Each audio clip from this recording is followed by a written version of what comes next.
வணக்கம். இந்த 100 days weight loss ஜர்னில இன்னைக்கு டே 16. இன்னைக்கு காலையில எம்டி ஸ்டொமக்ல மோரோட தான் ஸ்டார்ட் பண்ணேன். இந்த மோர்ல நான் பிரண்டை பொடியை ஆட் பண்ணியிருக்கேன். காலையில பிரேக்ஃபாஸ்ட்டுக்கு காணம் பயிறு, கொள்ளு பயிறு, அது கூட ஸ்வீட் கார்ன், சப்போட்டா பழம், எப்பயும் போல் ஊற வச்ச பாதாம் பருப்பு 5 எடுத்துக்கிட்டேன். அதை சாப்பிட்ட உடனே ஒரு பனங்கிழங்கும் அது கூட செவ்வாழைப்பழம் ஒன்று தான் எடுத்துக்கிட்டேன். இன்னைக்கு காலையில் இதான் பிரேக்ஃபாஸ்ட்டுக்கு.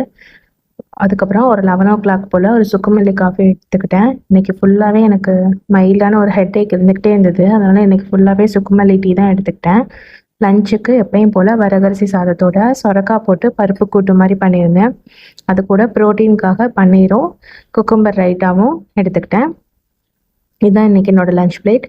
ஈவினிங் டின்னருக்கு ராகி அடை மாதிரி பண்ணியிருந்தேன். வெங்காயம், கொடமிளகா அதெல்லாம் நிறைய போட்டு பண்ணியிருந்தேன். கூட தொட்டுக்க தக்காளி தொக்கு, அது கூட ஒரு ஹாஃப் பாயிலும் நைட் ஒருக்கா சுக்குமல்லி காஃபியும் குடிச்சு இந்த டேவை ஃபினிஷ் பண்ணியாச்சு. இந்த நாளுக்கான 9K ஸ்டெப்ஸும் கம்ப்ளீட் பண்ணிட்டேன். பாய்.